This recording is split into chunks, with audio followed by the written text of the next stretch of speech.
আমার নবী যে উম্মতের জন্য না খাইয়া পেটে পাথর বাঁধছে,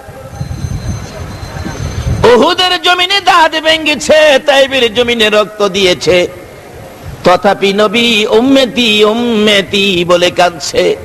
বলুন, নবী শত ব্যথার পরেও আপনার আমার ব্যথায় নবী কাঁদছে কিনা? কত কান্দা নবী কাঁদতেন।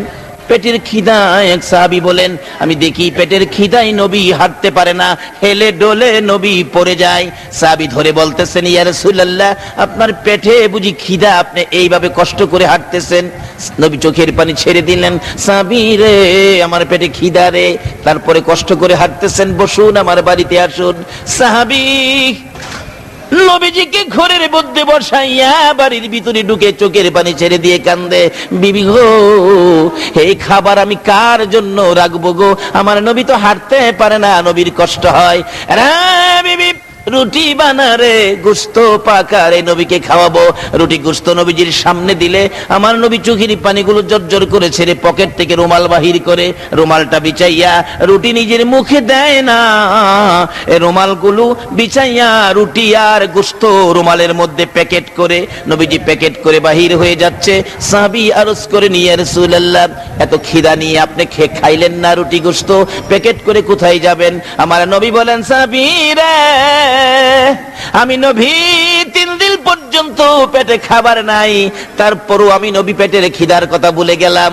আমি খবর পাইছি রে, আমার হাসাইন আর হুসাইন না খাইয়া দিন কাটায়, আমার ফাতেমার চুলাই বলে 7 দিন পার হয়ে গেছে, আগুন জ্বলে না। রুটি গোশত লইয়া আমার নবী খাতুনে জান্নাত ফাতেমাতুল জাহরার ঘরের দরজায় আওয়াজ দিলে ফাতেমা শুধু কান্দে, দরজা খোলে না। অনেকক্ষণ পর জবাব দিলেন, বাবা গো, আমি এত ব্যথাই ব্যতীত সহ্য করতে পারি না। দরজা খুলে দিলেন, মা কেন কান্দো বাবা? 7 দিন হলো আমার চুলায় আগুন জ্বলে না, তাহলে কান্দো কেন? এই নাও, আমি নবী তোমার জন্য রুটি গোশত নিয়ে আসছি। ফাতেমা রুটি গোশত হাতে নিয়ে কান্দে, বাবা গো, এই রুটি গোশত আমি কেমনে খাবো গো বাবা? তোমার 2টা আদুরের নাতি ইমাম হাসাইন আর হুসাইন পেটের খিদা লইয়া গোয়ালা কাটা মুরগির মতো লাফাইয়া লাফাইয়া কান্দে গো বাবা।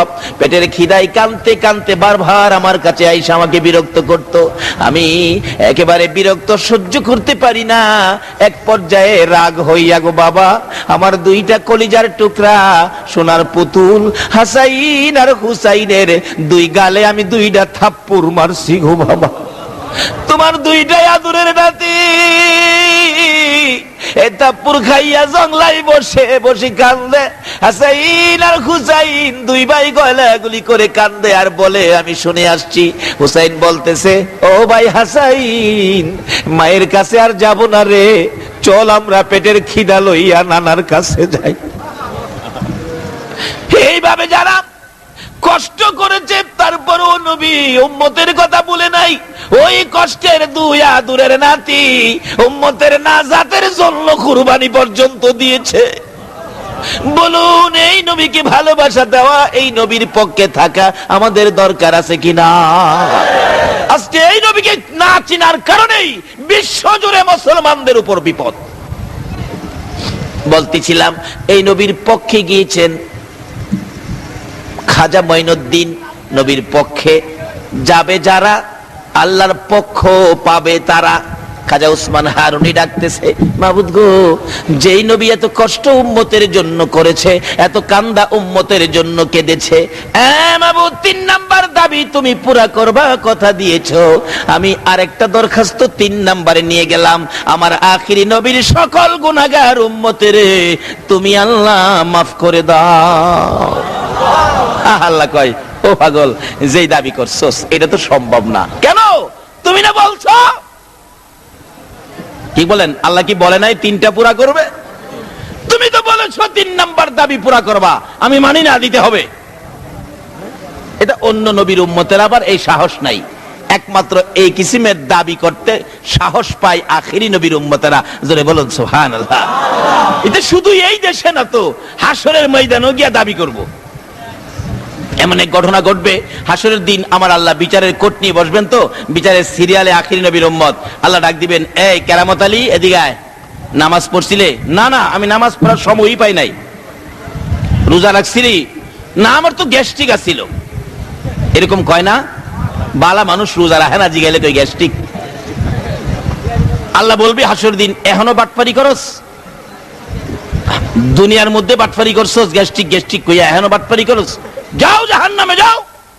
আল্লাহ পাক জাহান্নামের নির্দেশ দিতে দেরি হবে, এই জাহান্নামের দিকে দৌড় দিতে দেরি হবে না। ফেরেশতারা বলবে, খোদা গো, জাহান্নামে দৌড়ায় যাইতে কোন নবীর উম্মতের দেহি নাই। হেই মনো, জাহান্নামটা কি জিনিস চিনে নাই। আল্লাহ বলবে, দাঁড়া আমি জিগাই। এই কেরামত আলী, এদিকে আয়। আখিরি নবীর উম্মত, এদিকে আয়। হাসরের দিন এই ঘটনাটা ঘটবে। তুই দৌড়ে কই যাইতেছস? কো আল্লাহ, আপনি আমারে কই যাইবার লেগে কইছেন? কো আমি তো তোরে জাহান্নামে যাইবার লেগে কইছি। কত আমি তো জাহান্নামেই যাইতেছি। কইতে তুই জাহান্নামে যে দৌড়ায় যাইতেছস, জাহান্নাম কি জিনিস চিনছস? কই দেহি নাই কোনদিন, শুনছি আলেম উলামারা বলছে এর মধ্যে আগুন আছে, সাপ বিচ্ছু আছে। তারপরেও তুই দৌড়ায় যাইতেছস, যে কেউ তো দৌড়ায় যায় না। ওই আখিরি নবীর উম্মত বলবেন, প্রভু গো শোনেন, দৌড়ায় কেন যাইতেছি? দুনিয়াতে আপনি আমাকে 70 বছর হায়াত দিয়েছিলেন, 70 বছরের মধ্যে আপনার একটা কথাও আমি মানি নাই। আজকে আপনি নিজে কোটি কোটি মানুষের সামনে আপনি সরাসরি আমাকে হুকুমটা করছেন। এই হুকুম যদি না মানি, তাহলে আপনার ইজ্জতটা থাকে না। এটা আখিরি নবীর উম্মতে পারবো, অন্য নবীর উম্মতের এই সাহসই নাই। ও খোদা, 70 বছরে একটা হুকুম মানি নাই, আজকে কোটি কোটি মানুষের সামনে আপনি নিজে হুকুমটা করলেন, এইটা যদি আমি না মানি আপনার ইজ্জতটা থাকে না। ভাবলাম আপনার ইজ্জতটা থাক, আমি জাহান্নামেই যাই। ফেরেশতারা কইব, খোদা গো, হেই দি কথার কায়দা জানে? আল্লাহ বলবে, হ্যাঁ কে চিনস? হেই আমার আখিরি নবীর উম্মত। জোরে বলুন সুবহানাল্লাহ।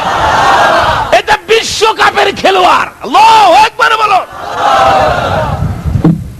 আল্লাহ বলেন, আমার বিশ্ব নবী ফাইনাল নবীর ফাইনাল উম্মতের খেলা দেখা হবে, করা খেলা। আর একটা খেলার ঘোষণা আমার আল্লাহ নিজে দিয়েছেন।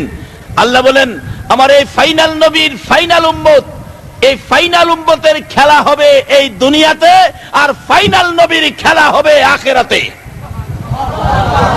আপনারা কোরআন শরীফে শুনেছেন, দেখেছেন মিজানের পাল্লার ঘটনা। বলুন, হাসরের দিন মিজানের পাল্লা দিয়ে মাপ দেওয়া হবে কেন?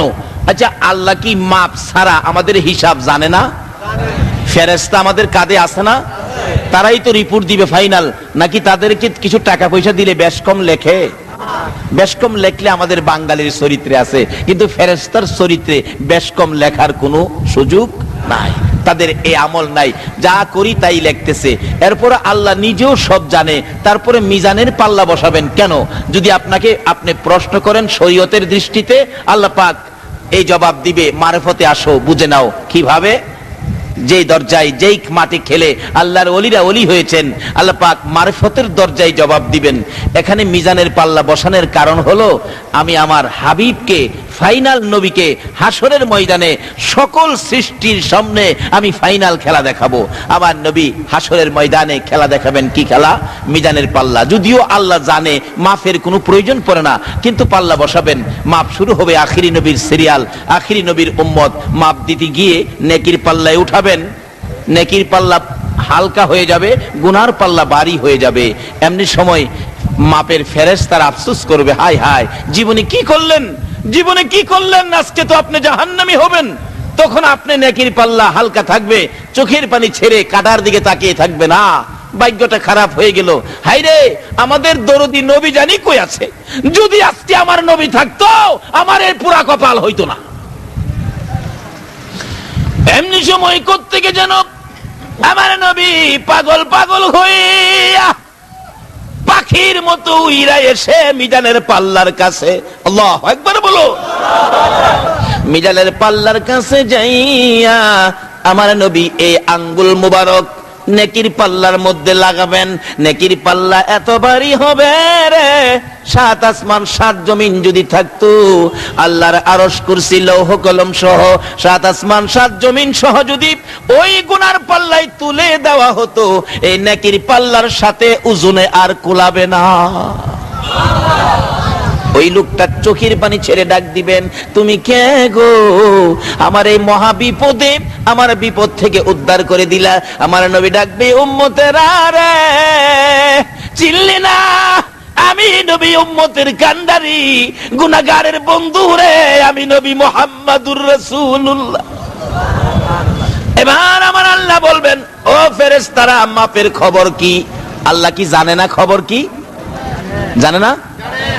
এই ফেরেশতারা, মাপের খবর কি? ফেরেশতারা জবাব দিবেন, আল্লাহ মাপ দিয়েছিলাম, গুনার পাল্লা ভারী, নেকির পাল্লা হালকা। তারপর আপনার বন্ধু এসে আঙ্গুল মোবারক লাগাইয়া নেকির পাল্লা ভারী করেছে, গুনার পাল্লা হালকা করেছে। আমার আল্লাহ বলবেন, দে দে, জান্নাতে পাঠাইয়া দে। আরেকজনকে উঠাবেন মাপ দেওয়ার জন্য, নেকির পাল্লা হালকা, গুনার পাল্লা ভারী। আমার নবী পাঞ্জাবির পকেট থেকে এক টুকরা কাগজ এই পাল্লার মধ্যে ছেড়ে দিবেন, নেকির পাল্লা ভারী হবে, গুনার পাল্লা হালকা হবে। আমার আল্লাহ জিজ্ঞেস করবেন, ফেরেশতারা রে, মাপের খবর কি? ফেরেশতারা বলবেন, আল্লাহ মাপের খবর জিগাইয়া লাভ কি? গুনার পাল্লা যদি ভারী হয়, নেকির পাল্লা যদি হালকা হয়, তোমার বন্ধু এসে আঙ্গুল মোবারক লাগাইয়া নেকির পাল্লা ভারী করে দেয়। নেকির পাল্লা যদি হালকা হয়, তোমার বন্ধু এসে এক টুকরা কাগজ দিয়ে নেকির পাল্লা ভারী করে দেয়। আর মাপের খবর জিগাইয়া লাভ কি? মাপ দেই একটা, তোমার বন্ধু করে দেয় আরেকটা। জোরে কোন সুবহানাল্লাহ।